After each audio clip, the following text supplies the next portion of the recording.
दोस्तों सबसे पवन सिंह ने अपना जलवा दिखा दिया। दोस्तों पावर स्टार पवन सिंह ने इतने बड़े स्टार बॉलीवुड के यशोदा कपूर और राजकुमार राव को भी अपने गाने पर नचा दिया। लखनऊ यूनिवर्सिटी। कैसे हैं आप सब? बहुत अच्छा लग रहा है और हमारे पवन भाई हमारे साथ हैं यहाँ भाई सच में भोजपुरी में पवन सिंह का कोई टक्कर दे ही नहीं सकता। जो लोग पवन सिंह को काफी विरोध करते थे, आज उन विरोधियों को तमाम जोरदार तमाचा लगा। दोस्तों मैं आप सभी को बताना चाहता हूँ कि स्ट्रीट 2 में पवन सिंह अपना गाना डुएट किए हैं दिखाई थी कसम जो निभाई नहीं। और इस गाने के साथ नजर आ रहे श्रद्धा कपूर और राजकुमार राव जी, जो कि अब स्ट्रीट फिल्म में इस गाने को प्रमोट किया गया है। दोस्तों मैं आप सभी को बताना चाहता हूँ कि गाना वाकई में बहुत ही बेहतरीन है। आप लोग भी इस गाने को सुन।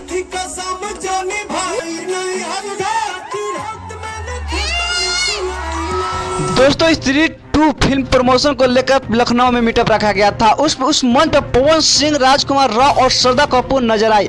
दोस्तों आप सभी को बताना चाहता हूँ, जब तीनों एक साथ मंच पर नजर आए तो एक कुछ ही अलग ही नजारा देखने को मिला और भोजपुरी में एक बहुत बड़ा फिर से लकीर पवन सिंह ने घी दिया है। तमाम लगता है पवन सिंह एक लकीर घींचते रहते हैं। वैसे आप सभी को पता है कि पवन सिंह को काफी टारगेट करने वाले अब चुप हो गए हैं, क्योंकि पवन सिंह ने ऐसा ही कारनामा कर